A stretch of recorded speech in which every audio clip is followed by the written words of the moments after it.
At Thanksgiving, my sister found out I had $12 million, and my family insisted I hand it over to her, arguing she deserved it more. Hey everyone, before we kick off today's video, I need your assistance. We've noticed the channel isn't gaining momentum, and subscribing is one of the best ways you can support us. It's quick, free, and helps us keep delivering awesome content. Your backing means everything to us. Let's work together to grow this channel. Thank you so much. Now let's dive into the video. Using a pseudonym for obvious reasons, with some details altered to maintain anonymity. So, I'm Sarah, 38, female, and I need to get this off my chest. Do you know those family situations where one child can do no wrong while the other feels completely invisible? Yes, welcome to my life. Everything was pretty standard until I turned 8. I was an only child, and while my parents weren't particularly affectionate, they were there, I guess. Mom would assist me with my homework, and Dad would sometimes take me fishing on Lake St. Clair. We weren't the perfect family, but we were okay. Then came the night that changed everything. I remember my Aunt Kelly arriving at 2 a.m., telling me to pack a bag because Mom was in the hospital. My sister Rachel was on her way, but something was off. She wasn't supposed to arrive for another 2 months. The next few weeks were a whirlwind of hospital visits and hushed conversations. Rachel was really tiny. She looked like one of my baby dolls, but with all these tubes and wires. I wasn't allowed to touch her or get too close. That was the first time I sensed it, an invisible barrier forming between me and my family. When they finally brought Rachel home, our house turned into a sanitized bubble. Mom became obsessed with germs. I'm talking industrial strength cleaning everywhere, hand sanitizer stations in every room, and constant scrubbing. The strong smell of bleach still unsettles me to this day. But here's the part that really messed with my head. Whenever I showed even the slightest sign of sickness, I was whisked off to Grandma Marie's or Aunt Kelly's house. I mean, every single time. A sneeze. Pack your bags. A little cough. Off to Grandma's. Initially I thought it was fun. Grandma Marie baked cookies, and Aunt Kelly had a fantastic collection of Nancy Drew books that I was excited to read. But kids aren't stupid. After a while you start to realize what's really happening. You're not being sent off on adventures. You're being treated as a threat. As if your very existence could harm your precious sister. I tried everything to get their attention in a healthier way. Honestly, everything. I got straight A's, but Mom hardly glanced up from Rachel's latest doctor's appointment calendar. I won first prize at the science fair with a project on renewable energy, and Dad just asked if I could store the display board in the garage since Rachel was allergic to cardboard dust. Is that even a thing? The real blow came when I was 12. For months, I had been practicing for the school talent show, teaching myself to play Bridge Over Troubled Water on the piano. I know it's a bit too on the nose. The night of the show, Rachel had a 99.1-degree fever. Guess who had no one in the audience? 2 weeks later, the whole family, including both sets of grandparents, showed up for Rachel's 15-minute flute recital, where she essentially butchered hot cross buns. Rachel quickly learned how to manipulate the situation. By age 7, she had outgrown any real health issues, but that didn't stop her from performing. A headache. Must stay home from school. Feeling tired. Someone else. Guess who should take her place? Worried about a test. Mom would literally call the school to get the deadline extended. I started spending more and more time in my room, lost in books about art history and antiques. It's funny how life works sometimes. My room became my sanctuary, mostly because Rachel claimed she was allergic to my lavender air freshener, so it was the only place she wouldn't invade. Do you know what was truly wrong?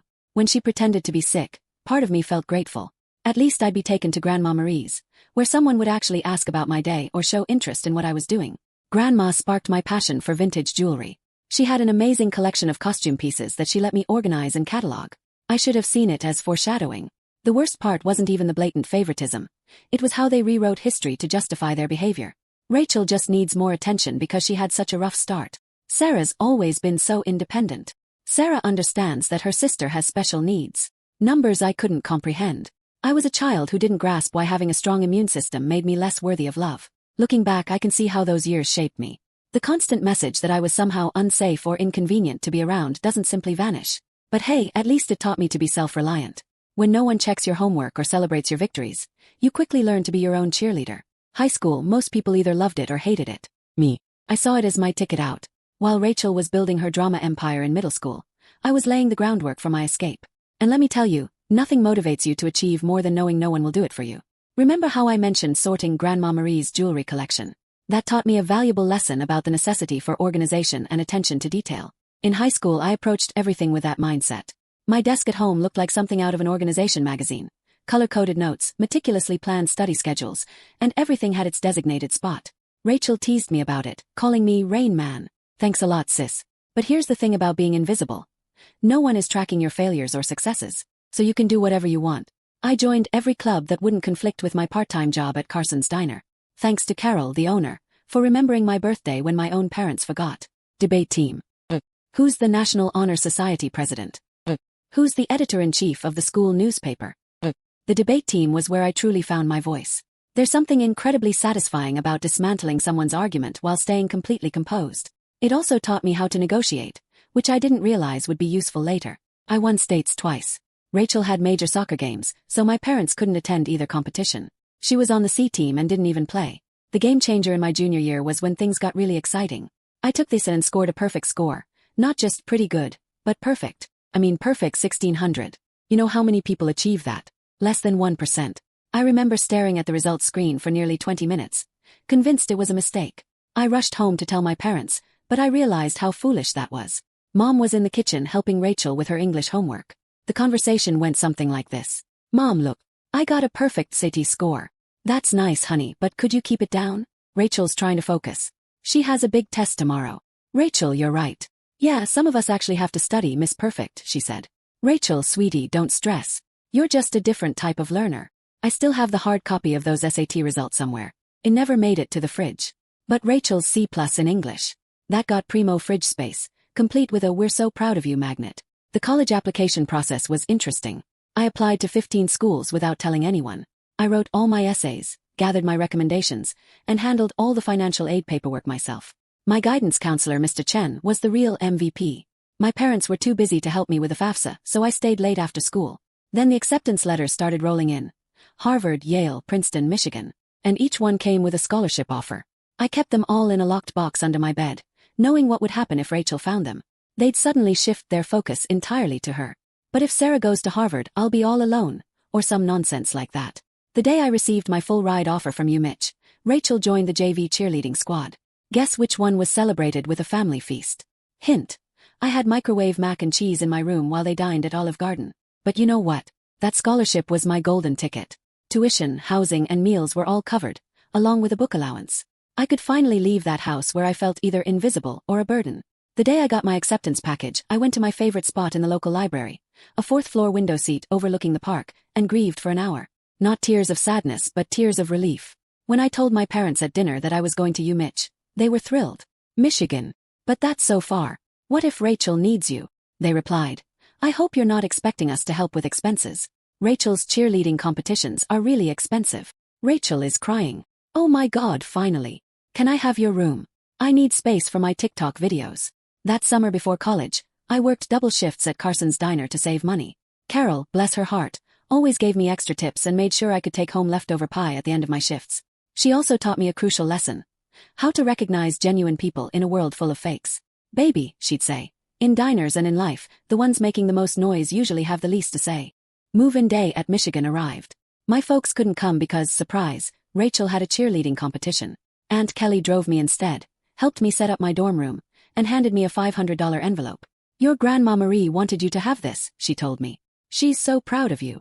Later, I learned Grandma had been saving that money from her Social Security checks for months. That first night in my dorm, I promised myself I would create such a wonderful life that being overlooked would be unimaginable.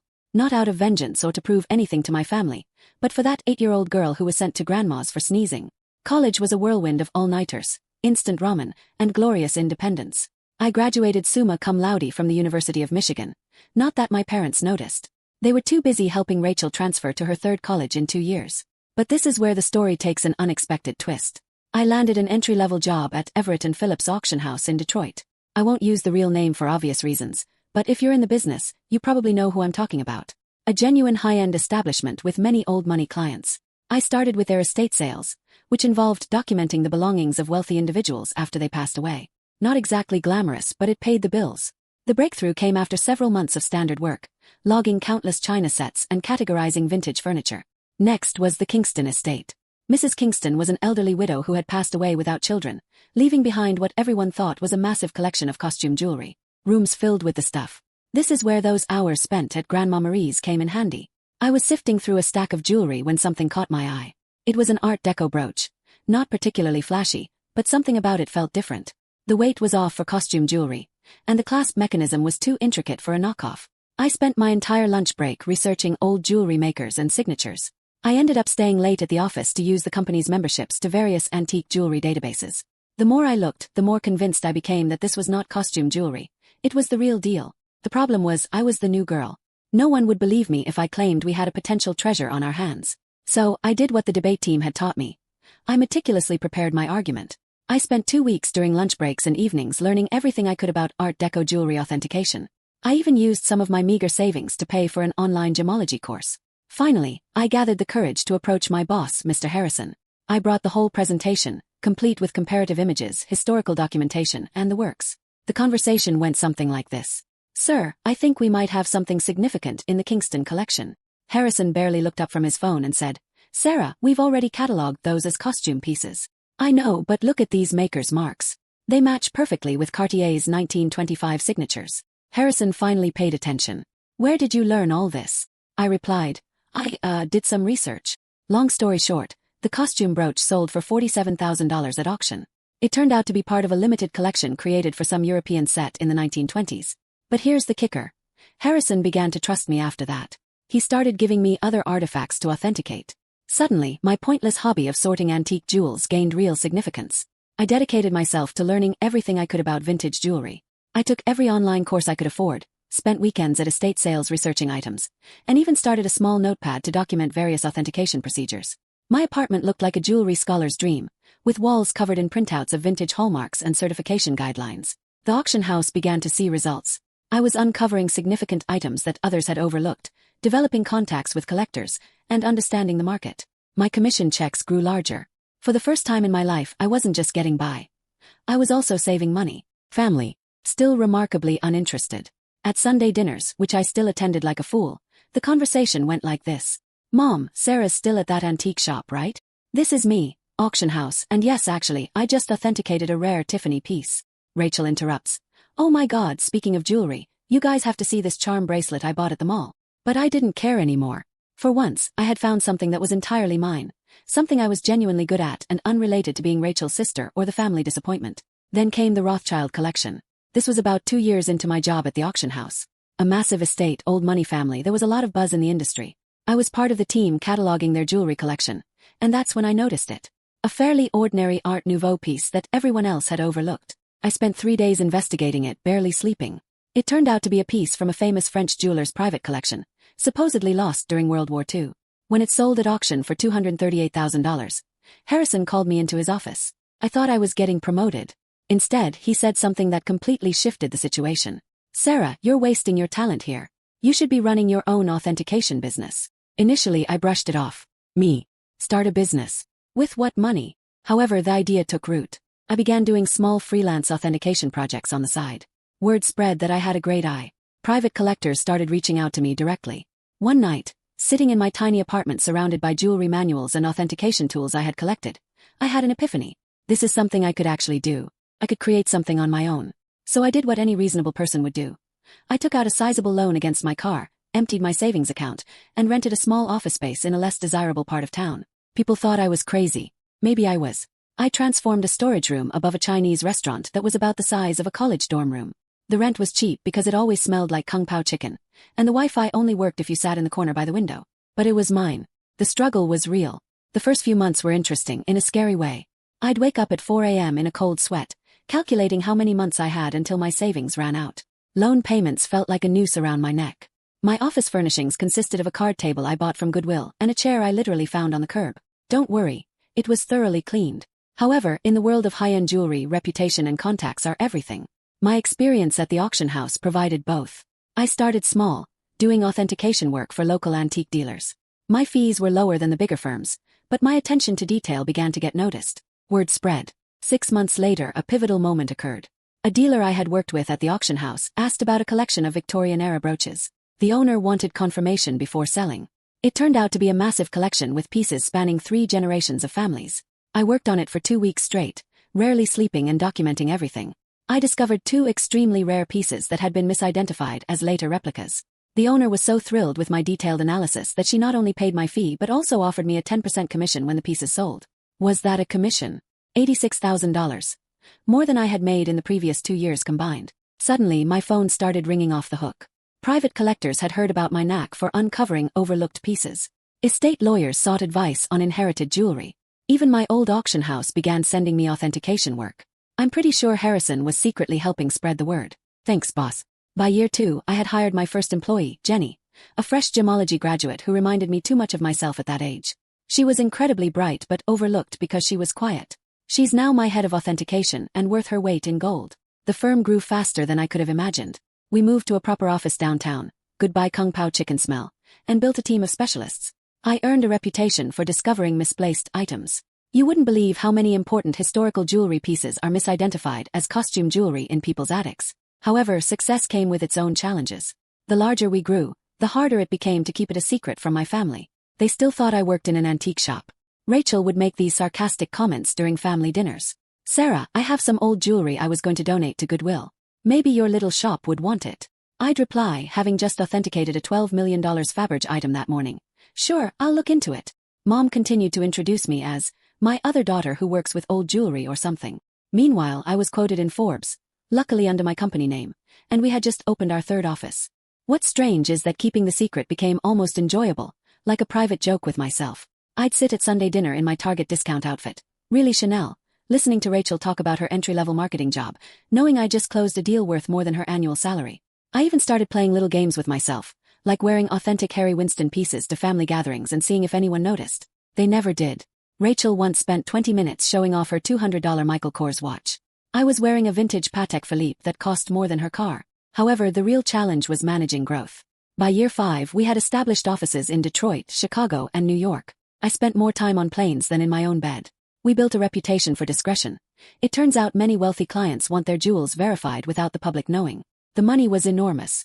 For instance, we needed to hire a large team of financial advisors. Nonetheless, I maintained a relatively modest lifestyle. I bought a nice but not flashy house in a desirable neighborhood and drove a high-end but inconspicuous car. The only place I truly splurged was my home office, outfitting it with advanced authentication equipment, the best security system money could buy, and a custom-built vault that would make Fort Knox envious. What's ironic is that they believed I was being frugal by helping them. Mom would remark, "It's so sweet of Sarah to help out, she must be living on ramen to manage it." Meanwhile, I had just validated a collection that earned me a commission greater than their mortgage. You know what's strange about success? The more you have, the harder it is to explain it to those who have always seen you as inferior. It's like trying to explain color to someone who has only seen black and white. They lack the necessary context. By this point, my company was doing exceptionally well. We had cornered the high-end jewelry authentication market in the Midwest, and our reputation was solid gold. Pun intended. But every Sunday, I'd go to my parents' house for dinner, playing the role of Sarah, the modest antique shop worker. The cognitive dissonance was becoming absurd. I'd spend my mornings on conference calls with collectors from Dubai, my afternoons authenticating million-dollar pieces, and my evenings at my parents' house in carefully chosen normal clothes, eating Mom's overcooked pot roast while Rachel dominated the conversation with tales of her latest marketing triumph, usually something like bringing her boss's coffee without spilling it. One Sunday stands out in my memory. I had just completed a huge transaction, authenticating a missing Cartier piece that had been sitting in someone's safe deposit box for 40 years. Was it just the commission? 7 figures. I drove straight from the meeting to my parents' house, still buzzing from the successful authentication. "Sarah, honey, is everything okay? Your clothes are looking a bit worn." "Oh, just trying to save money," I said, wearing a $3,000 cashmere sweater that I had purposely chosen for its understated appearance. Rachel chimed in. "Well, if you'd gotten a real job instead of playing with old jewelry." "Rachel, be nice. Not everyone can be as successful as you," Dad said. I almost choked on my pot roast, trying not to laugh. Around this time, I began making anonymous monthly transfers of $5,000 to my parents' account. Aunt Kelly told me they were struggling to pay Rachel's educational loans and medical bills. Mom casually mentioned they might have to sell the house. I couldn't let that happen. It was still the home I grew up in. So, I initiated those anonymous transfers, claiming I was living on rice and beans. They assumed the rest came from Aunt Kelly or another family member. Watching Rachel spend my money was bittersweet. The financial support helped, but it also had unforeseen consequences.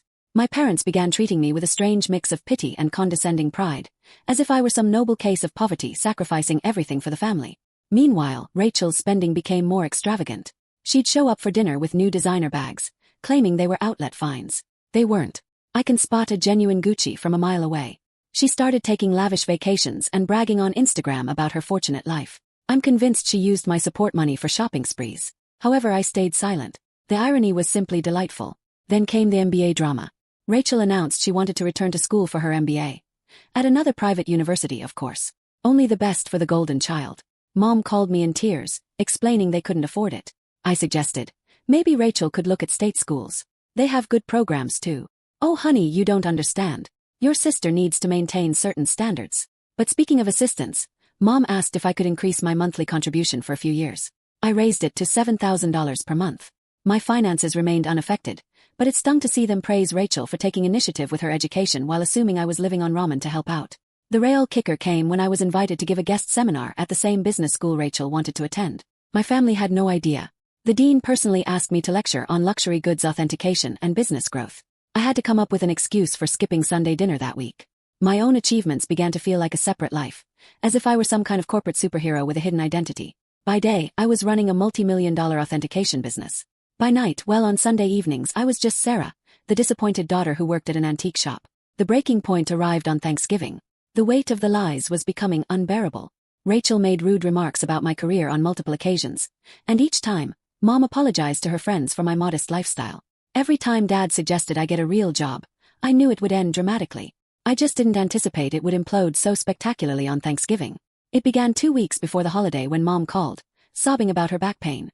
She had been diagnosed with a herniated disc, and the thought of cooking Thanksgiving dinner for 20 guests overwhelmed her. Now, I'd like to say I offered to help out of goodwill, but honestly, I was just tired of pretending her dried turkey was appetizing. I said, "Why don't I handle the food this year? I can have it catered." She replied, "Oh honey, we can't afford a caterer." I assured her, "Don't worry about the cost. I've been saving up." Mom, concerned, asked, "You're not taking out a loan, are you?" I coordinated everything with a high-end catering firm I used for business events. They do incredible work, the kind of food that makes you question why you ever bothered to cook. It cost more than my folks thought I earned in 2 months, but whatever. Thanksgiving morning arrived, and I was feeling quite good. I had my laptop with me because I needed to monitor a major online auction in Hong Kong. This stunning Art Nouveau necklace was up for sale, and I had a client interested in authentication if they won the bid. The lunch arrived on time and everything was perfectly prepared. Rachel, of course, had to comment. "Store-bought stuffing. Really, Sarah? Mom's is so much better."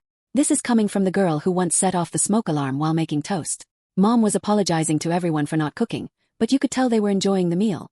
Rachel went quiet after tasting the maple-glazed Brussels sprouts, which, by the way, cost more per plate than her weekly grocery budget. I stepped away from dinner and dessert to check my laptop. The auction was getting interesting, and I needed to be prepared in case my client won. I set up in my old bedroom, which Mom had kept the same since high school. Meanwhile, Rachel's room had undergone 3 renovations. That's when everything went awry. I had left my authentication program running, with many tabs open displaying various accounts and current contracts. Rachel came in without knocking, some things never change, to borrow my phone charger. She saw my laptop screen and realized this was her chance to finally expose how pathetic her older sister was. Smirking, Rachel said, "Let's show everyone what Sarah's really been up to." Before I could stop her, she took my laptop and walked into the dining room. The big reveal. Picture this. 20 people, including aunts, uncles, cousins, and my parents, filled with gourmet turkey and half-drunk on pricey wine they mistook for Trader Joe's. Rachel's reaction. Time to see what kind of important work Sarah's doing on Thanksgiving. She flipped the laptop around triumphantly, clearly intending to embarrass me with some minor antique transactions she assumed I was working on. The room fell completely silent. You could hear the fancy clock I got Mom for Christmas ticking away. She thought it was a reproduction. My screen displayed. Current account balance. $124 million. Pending authentication contract. $485,000. Recent transaction, $12 million. Company's quarterly profit report. $42 million. Rachel's face shifted through 5 different emotions in 3 seconds, landing somewhere between shock and nausea. She actually swayed slightly on her feet. "Rachel, honey, what is it?" "Mask. Sarah's. She's rich." Chaos ensued. If it was possible, the hush deepened even further. Then Mom began giggling, really laughing. "Don't be silly, Sarah works at that little antique shop." I stood up carefully, straightening my basic cashmere sweater, which cost more than their monthly mortgage. "Yes, actually, Mom, I own one of the largest jewelry authentication companies in the country. For years, those antique shop comments. I authenticate pieces worth millions. That little business you never asked about. It has offices in 3 cities." Dad choked on his drink. Aunt Kelly dropped her fork. Uncle Mike started coughing terribly. Then Mom's laughter morphed into something else. Her face turned red, then purple. She stood up so quickly that her chair fell over. "You have millions and you let us struggle." "Struggle? I send you $7,000 every month, while sitting on millions. Your sister has student loans." And there it was. Instead of congratulations or, "Wow, we're so proud," they were just outraged that I hadn't given them more money. Rachel began to cry, surprising, I know, sobbing about how she deserved to know and how I had betrayed the family. Dad joined in, yelling, "How could you be so selfish? We're your parents, we raised you." That was when I snapped. Years of being overlooked, years of dismissal, years of being labeled a family disappointment poured out of me. Raised me. You shipped me off to grandma's every time I sneezed. You missed every achievement, every award, every milestone because Rachel might feel left out. You never saved a penny for my college but took out loans for her private school. And now you're mad that I built something for myself. The next 5 minutes were chaotic. Mom screamed about family obligations while Dad yelled about ungrateful children. Rachel fluctuated between crying and demanding to know just how much money I had. Meanwhile, the fancy catering team awkwardly tried to serve dessert while looking incredibly uncomfortable. I grabbed my laptop, took my Hermes bag, which Mom had previously praised as a nice replica, and walked out. Behind me, I could hear Mom discussing how to spend my money. Something about Rachel's MBA and a new car. As I drove home in my sensible car, a limited edition BMW, my phone began to fill with texts. The family group chat exploded. Rachel started posting on Facebook about hidden family wealth and selfish siblings. The aftermath. The days following Thanksgiving felt like watching a hurricane hit in slow motion. Except the hurricane was my family, and the debris symbolized my sanity. Let's start with SMS messaging. Within 1 hour of leaving dinner, my phone had 47 missed calls and over 200 messages. Mom's texts followed this intriguing progression. 7:42 p.m. How dare you walk out on family? 8:15 p.m. We need to talk about this like adults. 9:03 p.m. Your sister deserves a share of your success. 10:30 p.m. I've already called a realtor about houses in better neighborhoods. 11:45 p.m. Why aren't you answering? This is your mother. Meanwhile, Rachel had fully embraced social media. She wrote a lengthy rant on Facebook about how her millionaire sister had been hoarding wealth while watching her beloved family struggle. The comments section was insane. Distant cousins and former high school classmates, whom I hadn't spoken to in years, suddenly had strong opinions about my moral character. But this is the part that really hit me. Rachel actually posted about all those years of me trying to help my career, giving her advice about moving up from that little antique shop, and she was secretly wealthy. The betrayal stung so much that I nearly threw my phone across the room. What was the only career advice she ever gave me? I suggest you try selling jewelry on Etsy. If you're unfamiliar with the term, flying monkeys occur when toxic family members send others to guilt trip you. Aunt Susan, whom I saw maybe once every 3 years, called to inform me that family is everything. Uncle Bob, who I'm pretty sure still thinks I'm 12, emailed me a lengthy lecture on the importance of sharing wealth. Even my third cousin's wife's sister, how did she get my number? Felt compelled to express her thoughts on family obligation. But the real fun began when they showed up at my workplace. I arrived on Monday morning to find Mom, Dad, and Rachel sitting in our reception area. They informed Jenny, my receptionist, that they had an appointment for authentication services. The conversation went about as well as expected. Your mother, we've discussed it as a family. This is me. A family discussion without the family member you're discussing? Mom ignored me. And we think it's only fair that you set up trust funds for everyone. Rachel chimed in. I need at least $2 million to start my new life properly. Dad added. Your mother and I would like to retire. We're thinking of a beach house in Florida. I replied. Did you miss the part where I've been sending you $7,000 monthly? Rachel responded. That's nothing compared to what you have. You owe us. I shot back. You think I owe you? For what exactly? The years of being ignored. The missed graduations. The constant comparisons. Mom interjected. Don't be dramatic, Sarah. We gave you everything. My response. No, I gave myself everything. And you know what? I'm done. Right there in my own office lobby, I pulled out my phone and canceled the monthly transfers to their account. Mom gasped as if I'd slapped her. Rachel began her phony crying act but quickly stopped when she saw it wasn't working. Things turned ugly. They refused to leave and I had to call security. Watching my 60-year-old mother being dragged out while yelling about ungrateful children was surreal. Jenny asked if I wanted to press charges. I said no, but I did have their names placed on the building's do not admit list. The harassment lasted for weeks. New phone numbers, fake email addresses. They even tried to contact me through my company's customer service. I eventually had to issue a formal legal notice threatening harassment charges. Mom then played her final card. She called Grandma Marie. But here's the thing about Grandma Marie. She's wiser than all of them combined. How did she respond? Good for Sarah. About time someone in this family succeeded on their own terms. Mom didn't speak to her for 2 months after that. It's been 6 months since Thanksgiving. I moved to a new home with better security and changed all my numbers. What about the company? We're doing better than ever. It turns out my family problems attracted several high-profile clients who respected my discretion in the situation. Rachel continues to post passive-aggressive updates about toxic wealth and family betrayal. According to what I've heard, she's starting her own jewelry authentication firm. Good luck with that. Mom and Dad finally stopped trying to contact me when my lawyer sent them an official letter outlining how harassment charges would affect their lives. They're now telling everyone they never wanted my money anyway and that they're praying for my salvation. What's the best part? For the first time in my life I feel liberated.